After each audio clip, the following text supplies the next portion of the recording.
Boa noite! E ontem, hein? Lá no Mineirão, o primeiro confronto da grande final da Copa do Brasil. Pois é, entre Cruzeiro e Corinthians, um duelo de estratégias.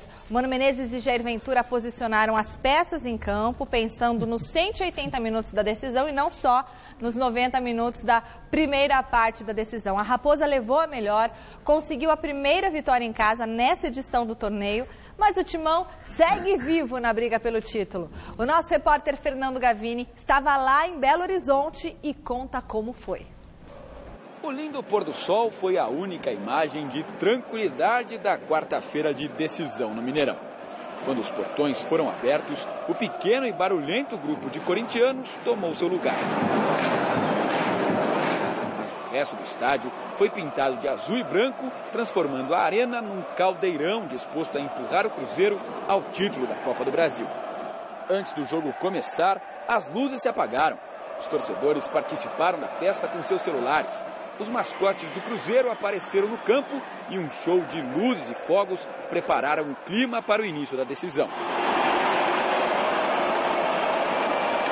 Quando a bola rolou, o jogo foi estudado, estratégico. O Cruzeiro ficava mais com a bola, mas o Corinthians se defendia bem e tentava jogar quando achava espaço. Espaço que o Timão deixou para Thiago Neves. O camisa 30 do Cruzeiro recebeu de Barcos e só não fez porque Cássio salvou. No segundo encontro, a bola explodiu na trave. De flecha, Thiago Neves virou arco. Ele cruzou na medida para Henrique e Cássio fez mais um milagre. O 0-0 só estava no placar graças a Cássio. E o jogo iria para o intervalo assim, não fosse por Thiago Neves. Depois do cruzamento de Egídio, o meia cabeceou e contou com a ajuda do desvio e Henrique para finalmente vencer o goleiro corintiano.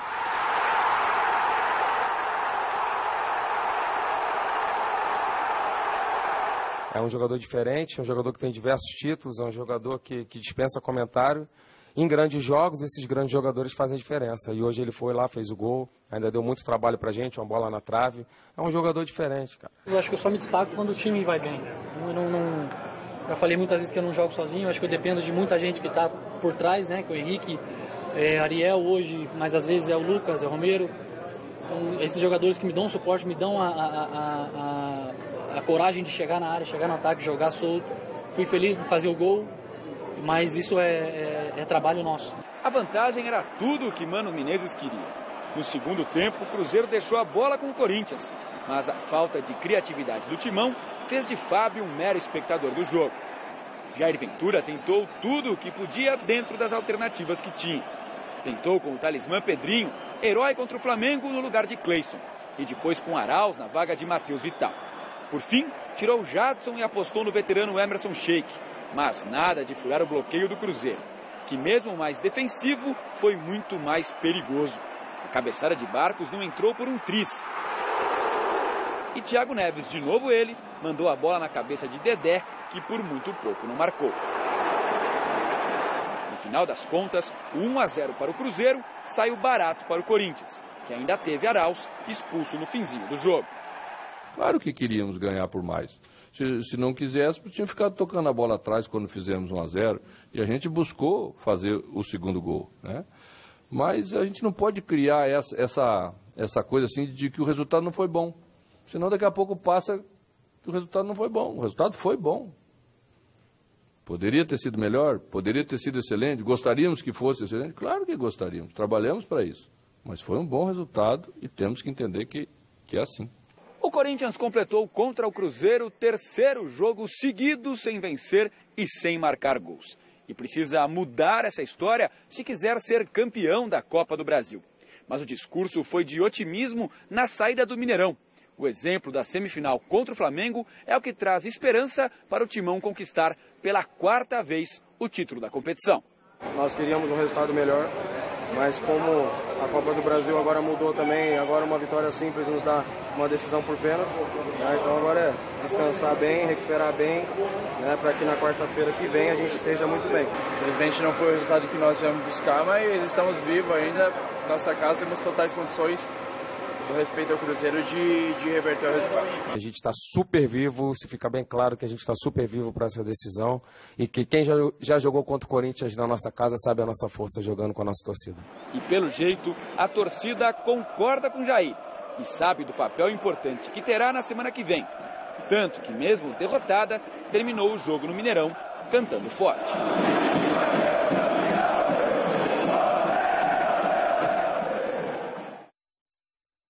Grande noite para você que acompanha o Gazeta Esportiva. Há duas maneiras de você avaliar. Uma pelo resultado e outra pelo desempenho. Então vamos começar pelo resultado, que é o que interessa para a maioria das pessoas. Foi bom resultado para o Cruzeiro? Foi. Considerando até o retrospecto, o Cruzeiro normalmente perde em casa e ganha fora. Dessa vez ganhou em casa. Então o retrospecto fora é muito melhor. Então o resultado foi excelente para o Cruzeiro. Para o Corinthians, ok, claro que não é bom perder. Mas é possível reverter jogando em casa, né, com o apoio da torcida. Possível. Agora, inspira confiança? Não. É um time que cria muito pouco. Aliás, muitas vezes não cria absolutamente nada. É uma final de campeonato. A gente está falando de uma final de campeonato. Para mim é inadmissível, numa final de campeonato, o time não acertar o gol uma única vez. E é um mal que se repete. Um mal que se repete, o próprio Alberto Helena Júnior, meu companheiro aqui hoje de poltrona de programa, eu me lembro de várias vezes falar contra a Chapecoense, não chutou, contra o Flamengo, não chutou. Quer dizer, na quinta-feira sempre acontece isso. E mais uma vez isso aconteceu. E olha que o Cruzeiro foi totalmente pragmático também no segundo tempo. A Michele lia, né, a respeito do duelo de estratégias defensivas. Né? O Corinthians teve a posse de bola maior que o Cruzeiro, para ter uma ideia. E olha que o Cruzeiro mesmo assim ainda criou umas 5, 6 oportunidades, poderia ter feito um placar maior. Né? Mas foi aquele jogo que se terminasse 0-0 também não ia ser nenhum absurdo. 1-0, até porque o Cruzeiro criou muito para fazer um gol. O campeonato está aberto, mas o desempenho foi fraco dos dois times. Dos dois times. Aliás, se você tiver a pachorra de pegar lá o meu blog da véspera do jogo, na Gazeta Esportiva, você vai ver que era como se eu estivesse descrevendo o jogo que tinha acontecido. Porque era exatamente previsto isso. Os dois, você disse assim, agora há pouco, o Cruzeiro joga melhor, ganha mais fora de casa do que dentro de casa. Por quê? Porque é um time retranqueiro. Ele, em casa, tem que atacar, não sabe. Fora, ele joga na retranca, no contragolpe e ganha. É o mesmo princípio que vale para a imensa maioria dos times brasileiros e vale para o Corinthians mais ainda. O Corinthians foi uma vergonha ontem. Tinha que chamar o Gaviões da Fiel para juntar lá na entrada do gol também e tal, porque era tudo só uma retranca. Nem parecia que tinha que marcar gol, né? Juntar para fazer gol. Não, gol. Isso é um anátema, isso é uma heresia. Ai, fazer gol é um crime, um pecado universal. E pensar que o Parreira já foi quase apedrejado porque disse que o gol era um detalhe. Era um detalhe. Né? Hoje nem detalhe é mais, é uma bênção, um presente divino sair um gol. Olha, nós vivemos um instante terrível, sabe? Terrível, porque é um medo sobrepondo sobre todos os outros sentimentos. Agora, vocês acham... Medo. Mestre, por essa apresentação, por essas apresentações que o Corinthians tem feito agora com o Jair, ele já deveria ser demitido? Não. Se entrar outro vai ser a mesma coisa. Que você pega o Filipão, que tem 90 anos de idade, de 100 de futebol, o estilo de jogo dele é o mesmo do Jair que começou ontem. Não tem essa dicotomia, essa diferença entre o jovem e o velho, o medroso e o tosco. Não, é tudo igual. Nós vivemos um momento de plastificação, sabe, geral no Brasil. E isso se expressa no futebol, principalmente. Não há ideia, não há criatividade. Não há imaginação. As pessoas são, sabe, bitoladas, só segue aquele caminhozinho. E é isso que está acontecendo. Todos os times jogam assim. O único que procura mudar um pouco o estilo é o Grêmio. É o Grêmio, o resto é tudo igual. E o Atlético Mineiro de vez em quando e tal. De resto é isso aí. E resumindo isso que o mestre falou, eu costumo definir como times acéfalos. Não tem. Não tem cérebro. Ô, louco, vai falar que o treinador não tem cérebro? Não, os times. Ué, os 11 que estão jogando também não tem cérebro? Não, isso é uma metáfora. Né? Não tem criatividade, tem força física, mas cérebro não tem. Então vai, tromba, garra, mata, diminui espaço, mas para você criar, você precisa ter massa cinzenta. Se você não tem massa precisa ter talento, cinzenta... não precisa? Ou falta talento ou falta o treinador? Mas falta talento porque falta massa cinzenta. Uma coisa provoca a outra, nada é espontâneo. Aliás, o talento advém justamente de uma habilidade, né, que você... Quando você estabelece que o sistema ortodoxo, básico, religioso do futebol brasileiro é marcar, é com 2 volantes, quando você põe 2 volantes, você já bate um meia. O meia é o cara de criação. O meia é o inventivo. É aquele que vai produzir um jogo mais cerebral do que o outro. No Corinthians não tem meia. Não tem meia, só tem o Jadson. Jogou o Matheus Vital, e quando saiu o Matheus Vital, que entrou o Arauz, que também né? Saiu o Matheus Vital, que poderia sair, sim, poderia sair um dos volantes. E no Cruzeiro, o meia, quem é o Cruzeiro? Aí sim, que desempenha bem a função. Mas também tá... Quem? Bom, Thiago Neves. O Thiago Neves é um meia, estava lá resolvendo um problema. Mas tem um só, entendeu? É um só em cada time. É um só, tinha que ter 3 meias. Assim, e um monte de volante. Gente, você concorda com o que os meninos estão falando aqui no programa? Hein? Você concorda com o mestre Alberto Helena? Você concorda com o Celso Cardoso? Então, tá a nossa hashtag aqui, você pode escrever lá no Twitter, pode escrever no Instagram do Gazeta Esportiva, coloca a hashtag Gazeta Esportiva que a gente vai colocar o seu comentário aqui. Chega mais, o Corinthians conseguirá reverter a derrota em Belo Horizonte e conquistar a Copa do Brasil? Semana que vem, quarta-feira, aqui, lá em Itaquera, o Coringão consegue mudar isso? Sim ou não? Entre lá no site gazetesportiva.com e vote na enquete. A gente tem essa enquete lá e você também pode participar através da nossa hashtag. Você acha que o Corinthians consegue? Ninguém imaginava, por exemplo, que venceu o Flamengo e venceu. Quer dizer, não existe aquela confiança, tipo, a Corinthians vai vencer. Não. Mas pelo que você olha do futebol, pelo que você olha do time, do elenco e do técnico... Pode fazer 1-0, se fechar lá atrás e ganhar nos pênaltis. Ganhou nos pênaltis, campeão. Quando perdeu para o Palmeiras no final do Campeonato Paulista, que era um time muito superior, perdeu em casa. O Palmeiras é campeão. Foi lá e ganhou fora. Tudo bem, teve até aquela celeuma toda. Ganhou fora.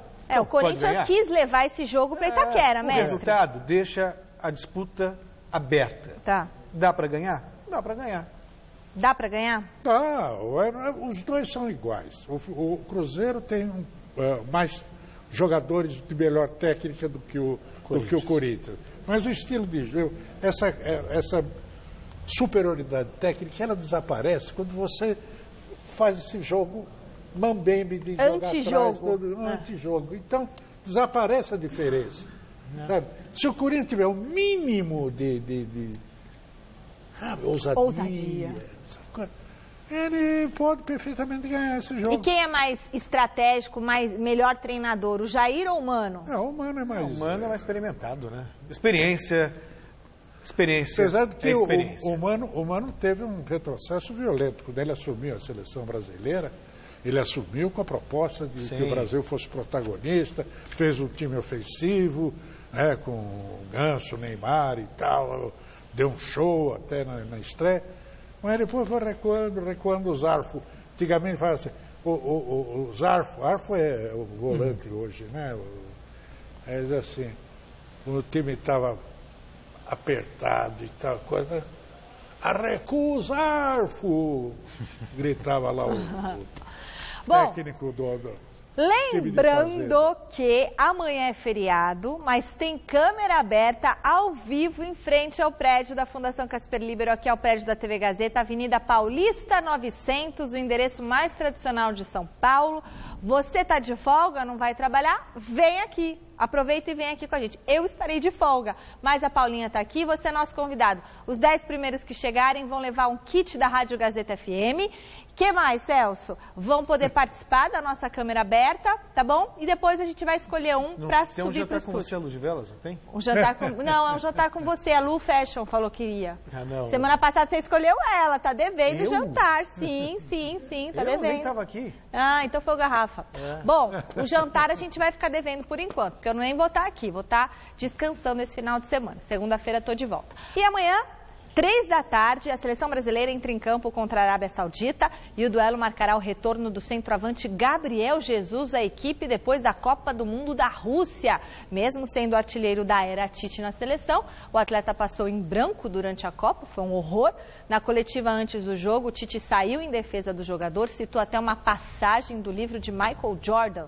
Abre aspas, nunca deixe de tentar. O Gabriel tem isso, ninguém consegue manter o alto nível o tempo todo, mas ele tem sua participação, seu nível de concentração com maturidade vai retomar o melhor desempenho. É questão de tempo e tranquilidade, disse o Tite.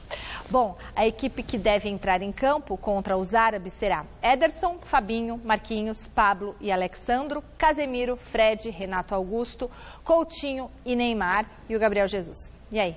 O que vocês acham? Acham justa essa defesa ao menino Jesus? Vocês acham justo ele voltar para a seleção brasileira? Tem que ter muita calma, né? É outra coisa.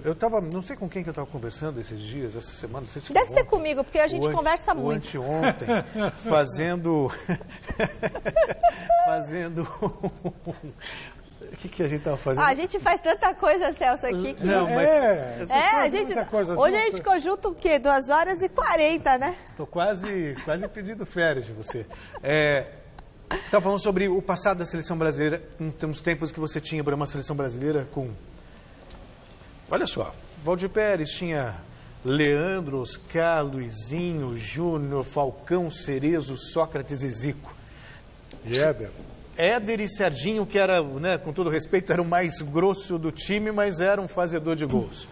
Quer dizer, era de encher os olhos, quer dizer, fora o banco, tinha vários jogadores ali. Hoje, por exemplo, se tivesse Falcão, Cerezo, Sócrates e Zico, alguém só pode jogar um deles, né? E hoje você olha a escalação da seleção brasileira, não é uma questão de ser saudosista, não quero entender como um sinal do envelhecer... Mas as coisas mudaram, mestre. Não é um time que empolga. Por mais que sejam bons jogadores, mas é uma coisa ok, sabe? Que não traz muita... Você não chega a suspirar por esse time da seleção brasileira. Mas você tem jogadores, por exemplo, o Neymar é um jogador excepcional, espetacular. O Neymar precisa parar essa mania do brasileiro de esculhambar o Neymar, porque ele usa o cabelo assim, assado e tal. Ele é um craque espetacular, um dos maiores do mundo, né? E ele está aí nesse time. O Coutinho é um bom jogador, muito bom jogador. O Gabriel Jesus, ele voltou ao time do City no final de semana e jogou direitinho, bem, né? Não foi... É menino, tem muito chão pela frente, é um jogador de habilidade, é goleador.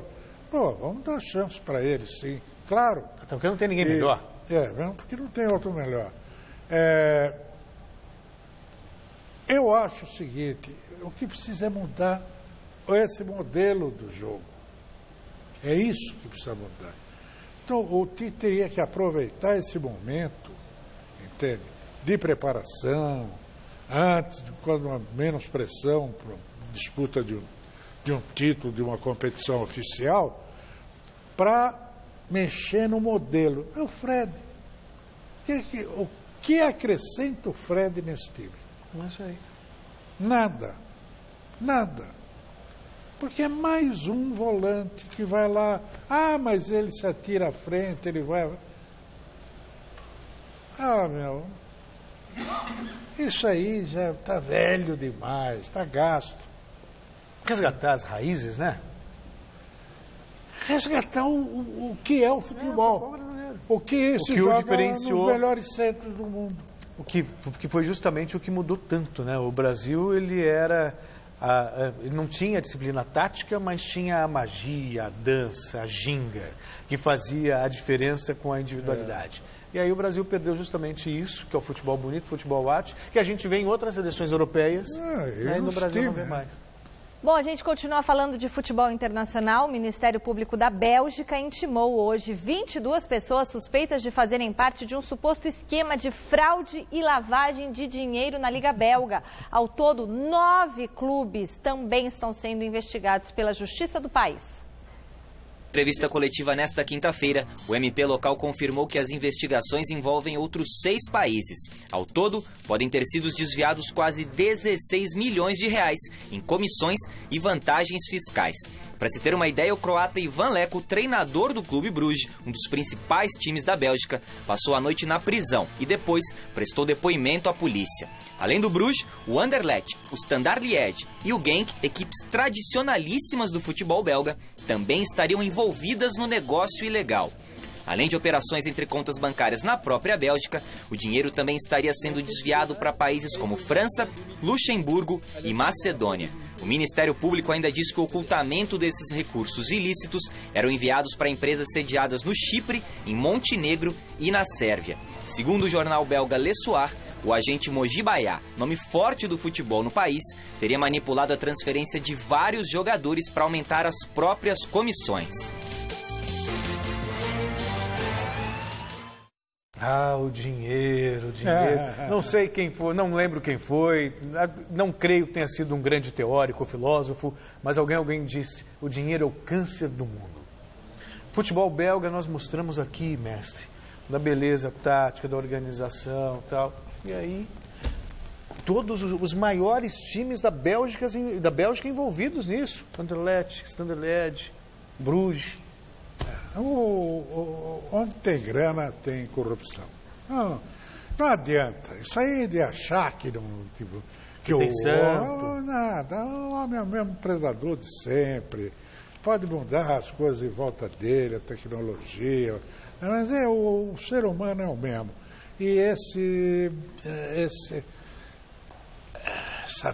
poder que o dinheiro tem, porque ele é tudo. No instante que desapareceram as utopias de sociedades mais abertas, mais evoluídas e tal. Nada disso. Isso morreu, as utopias foram enterradas, e o que interessa hoje é ganhar dinheiro. É o mercado. É o mercado. O mercado é o que manda. E é uma pena, porque... Aliás, estou lendo um livro do jornalista inglês sobre o período Avelange na FIFA. Ele mostra bem como é que o processo de corrupção no futebol foi instaurado e depois aumentou. Esse jornalista veio aqui no Mesa Redonda. Vocês se lembram disso? Eu lembro, eu estava aqui. A gente fez uma entrevista com ele. Ele veio aqui e contou todo esse esquema de corrupção aqui pra gente. Muito legal. Isso não é novo, isso não é novidade, não pertence a este grupo ou àquele. Nem ao terceiro ou ao primeiro mundo. Nem ao terceiro, quarto, nada, tudo. O que muda apenas é a fiscalização, a punição, né, e a execução das leis. Isso aí. O Museu do Futebol do Estádio do Pacaembu está completando 10 anos em 2018 e para comemorar a data, o espaço resolveu homenagear os maiores clássicos do Brasil. Acompanhe com Fernando Gavini. Bolo, velhinhas acesas e aquela musiquinha. Festinha de aniversário de 10 anos do Museu do Futebol. Dia de reencontrar o visitante número 1. Eu vim às 9, só que abri às 10. Aí você ficou de primeiro da fila. Fui o primeiro da fila e foi bem legal, foi bem interessante. Tinha várias pessoas de outros países também, foi legal pra caramba. E para celebrar uma década de história, o Museu do Futebol usa os clubes brasileiros como tema pela primeira vez. Clássico é clássico e vice-versa é o nome da exposição que retrata as rivalidades que transformaram o futebol em paixão. A gente traz aqui informações de clássicos regionais claro, dos grandes clássicos regionais, mas também de cidades pequenas, de nomes engraçados, um pouco para mostrar que a rivalidade alimenta o bom futebol. São 45 clássicos do Brasil inteiro, todo mundo vai se ver representado aqui, né? Todos os estados, todas as unidades federais brasileiras terão aqui os seus clássicos, os seus derbys, os seus encontros, com muita curiosidade, muita brincadeira em cima dos nomes. A exposição também tem vídeos, objetos doados por colecionadores e uma seção que mostra os nomes com os quais os clássicos são chamados de norte a sul do país. Alguns nomes são bem conhecidos e tradicionais, como o Majestoso, o Choque Rei, o Derby, o Sansão e o Clássico da Saudade. Nesse totem multimídia é possível conhecer tudo sobre 45 dos maiores clássicos do Brasil. E aqui, ó, é a resolução do grande ponto de divergência. Palmeiras e Corinthians tinham números diferentes. Palmeiras dizia uma coisa, o Corinthians dizia outra e o Museu do Futebol resolveu. Olha aqui, ó. Corinthians, vamos colocar o Palmeiras contra o Corinthians. Vamos acessar o clássico e vamos ver os números. 126 vitórias por Palmeiras, 106 empates, 126 vitórias do Corinthians em 358 jogos. Quer dizer, deu empate, Celso. Pelo menos até onde a gente tinha fechado, não nos esqueçamos que a última vitória do Palmeiras não está aqui. Então o Palmeiras está na frente. O Palmeiras volta a estar na frente, esses considerando jogos de 90 minutos ou validade, duração do espetáculo na época, basicamente sem os jogos de torneio início, que é a grande divergência entre nós. Mas mais do que saber quem tem mais vitórias, a ideia da exposição é mostrar que um rival não existe sem o outro. Adversários em campo, sim. Inimigos jamais. Acho que essa exposição veio num momento muito propício nesse sentido, né? Saber que rival não é inimigo e abordar esse lado legal, esse lado folclórico, esse lado alegre, esse lado motivador que tem a rivalidade.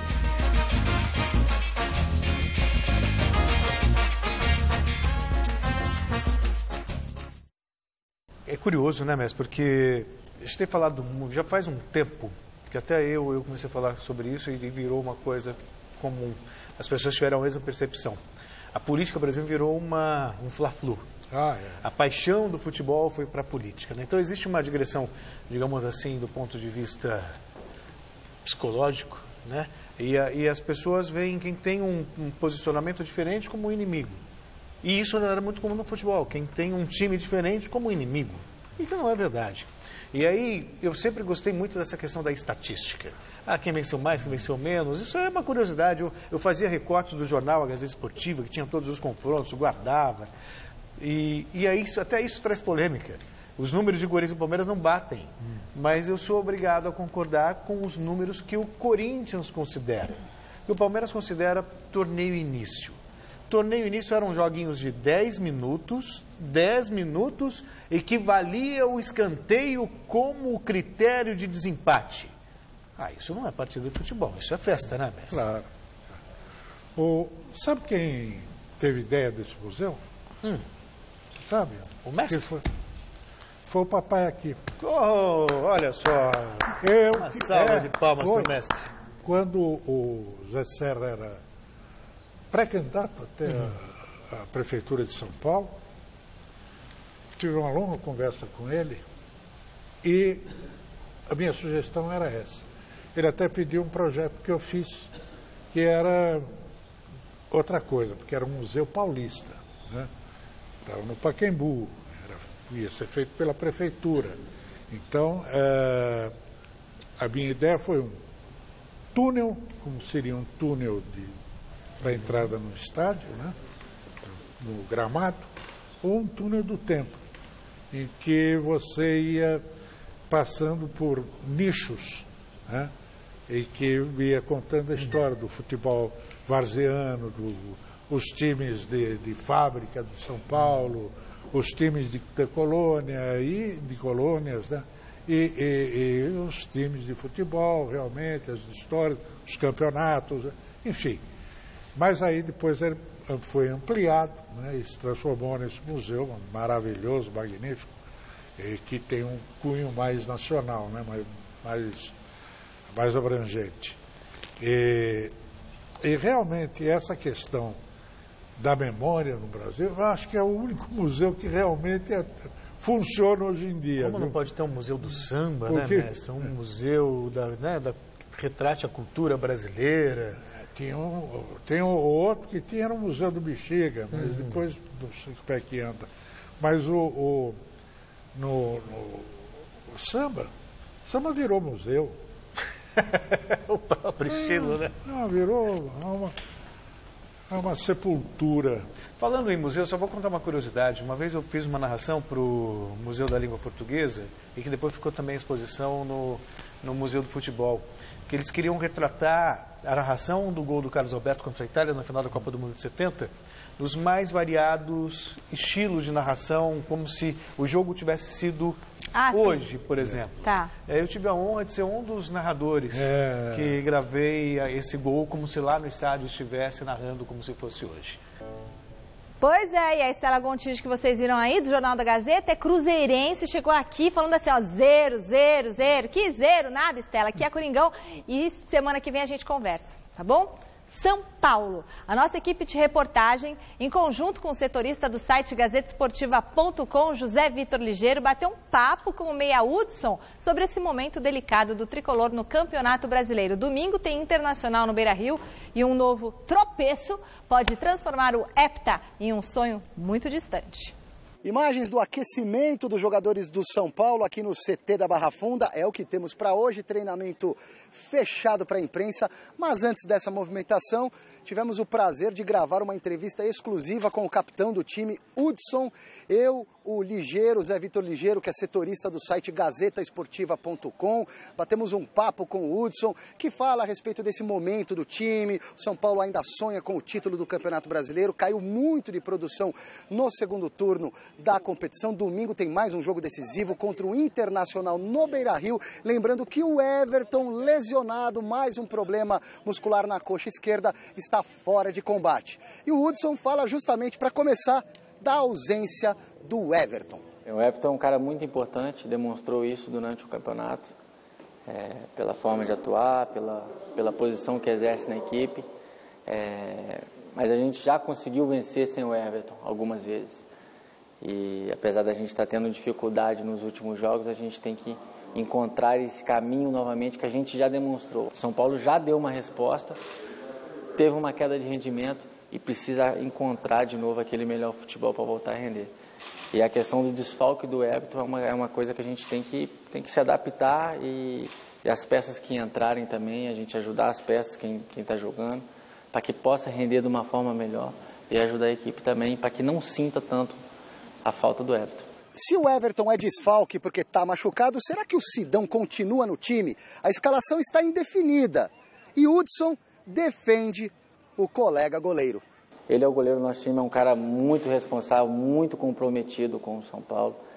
Ele é um cara trabalhador, que sempre dá o exemplo de trabalho. É um cara que não está no gol do São Paulo à toa hoje. Ele não caiu do céu essa posição para ele. Ele fez por merecer estar no gol do São Paulo. A gente sabe de todo o histórico que o Rogério deixou, mas a gente precisa muito do Sidão. E a gente precisa de um jogador com confiança. É um cara importante para a gente, que já fez defesas muito importantes, já segurou resultados importantes para a gente. E com esse respaldo, eu acredito que ele vai dar mais resposta ainda positiva para a torcida. Mestre, sinceramente, eu não sei o que pensa o senhor, vou saber agora. Eu não acho o Sidão, vejo grandes problemas do Sidão. Eu acho um bom goleiro. Agora, tem uma outra coisa que, independentemente de ser bom goleiro ou não, é o goleiro do time. O torcedor, às vezes, eu acho que falta massa cinzenta, né? Falta sensibilidade. O que o torcedor mais quer? Que o time dele vença. Então, se está lá o jogador, se está lá o goleiro, é algo que eu já falei aqui, que o torcedor argentino tem muito e no Brasil não existe. Não importa se no Boca Juniors está jogando o Zé, o Antônio, o Maradona, Messi ou Pelé. Quem está jogando lá, veste a camisa, o manto sagrado, e ele canta e apoia o tempo todo. Torcer significa dar suporte, dar apoio. Quanto mais vaia, quanto mais reclama, mais ansioso deixa o goleiro, mais afeta a confiança e prejudica o quê? O time do coração dele. Não. É isso. Não, mas o torcedor não é guiado, ele é guiado pelo fígado, né? É que nem o brasileiro em geral, tá assim, né? Ele é guiado pelo fígado, não pela cabeça, não pensamento. E o caso do São Paulo, o Sidão também nem sempre que foi contratado. Quando ele foi contratado, era a reserva do Audax. Né? Ele não estava no Botafogo, né? Era o Vanderlei, o goleiro titular do Audax. Quem trouxe foi o Rogério Ceni, inclusive. Sob o argumento que sabia jogar com o pé. O que não é muito verdadeiro pelo que a gente tem visto aí. Mas, enfim, o problema não é o Sidão. O problema é o São Paulo como um todo. São Paulo que tem poucos jogadores de qualidade. Criou uma ilusão de que poderia... Criou uma ilusão porque um campeonato que quase todo mundo joga do mesmo jeitinho e tal, dependendo das circunstâncias, não pode disparar como o São Paulo disparou no primeiro turno. Mas acontece o seguinte, não é só isso. São Paulo se abstém da utilização dos seus jogadores de base, que são os que deram mais certo nesse período todo. Continua assim. O técnico prefere improvisar mal e mal do que utilizar os jogadores da posição, sendo meninos, né, ainda. Então, sabe, fica difícil. São Paulo não vai muito além das pernas, não. Fala, Loura. Vou falar agora do técnico Luiz Felipe Scolari, que ganhou mais problemas para escalar o Palmeiras, que enfrenta o Grêmio domingão no Pacaembu. É jogão pela 29ª rodada do Campeonato Brasileiro. Além das ausências de Vitor Luiz, Felipe Melo, Borja, Gustavo Gomes e Marcos Rocha, mais 2 jogadores vão desfalcar o time titular. Os laterais Mike e Diogo Barbosa foram julgados agora à tarde pelo STJD pelas expulsões no confronto contra o Cruzeiro na semifinal da Copa do Brasil. Pegaram 2 jogos de suspensão cada um.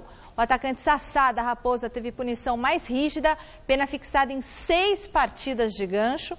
Mas, independentemente aí dos jogadores que estarão em campo, a torcida palmeirense deve lotar o charmoso estádio Paulo Machado de Carvalho. Até ontem foram vendidos mais de 28 mil ingressos e a previsão é de casa cheia para esse jogão tão importante na briga pela ponta da tabela. Duelo dos gaúchos, né? E é claro que domingo no Mesa Redonda você vai ver tudo dessa partida e teremos em nossos estúdios a presença ilustre do Maurício Gagliotti, presidente do Verdão, que vai falar dessa grande fase do Palmeiras, tanto no Brasileirão como na Copa Libertadores. Então, imperdível domingo, Mesa Redonda, 9 da noite, presidente do Palmeiras, Maurício Gagliotti, aqui com a gente, em nosso time de comentaristas. O que vocês acharam dessas punições? Justas, injustas? Tem efeito, sei lá, do que suspensivo? Eu acho branda. Pelo que aconteceu. Porque foi um soco, né? Branda, sabe? Briga. Não, 6 jogos, tudo bem, mas ainda assim eu acho muito branda. Como a punição é branda e os clubes normalmente passam a mão na cabeça dos jogadores, isso vai se repetir. Enquanto não houver realmente uma conscientização por parte do clube, não é nem o STJ, é o clube que tem que punir o Sassá. É o clube que tem que punir o Davidson quando faz uma bobagem, no caso aí o Mike, enfim, sabe? Para acabar com isso. E na verdade é o seguinte, eu me lembro quando o Aldo Rabelo, que era deputado federal, ele resolveu fazer a lei, essa lei que está aí vigente do esporte. Ele veio me perguntar o que eu achava e tal, quais as sugestões, e eu disse para ele, uma das coisas fundamentais é acabar com esses tribunais acabar com esse negócio. É uma coisa muito mais política do que... Tem não sei quantas instâncias, câmeras, não sei o quê. É um absurdo, é um labirinto, entende? Criado exatamente para facilitar jogadas. É um código de leis. Um tribunal de penas. Tribunal de penas e um código. Agrediu, deu um soco na cara do adversário, 10 jogos. Exatamente. Entendeu? Simples. 3 membros numa comissão. Parafraseando o nosso querido lá, o ex-secretário-geral da FIFA, do chute nos fundilhos. Né? Chute nos fundilhos. 15 jogos. Jerome Valk. É isso. Define. Acabou. Bom, no Santos o foco é seguir subindo na tabela, rumo à zona de classificação para a Copa Libertadores. Para isso o técnico Cuca precisa quebrar um tabu pessoal nesse sábado contra o Corinthians no Pacaembu, que é vencer o primeiro clássico no comando do Peixe.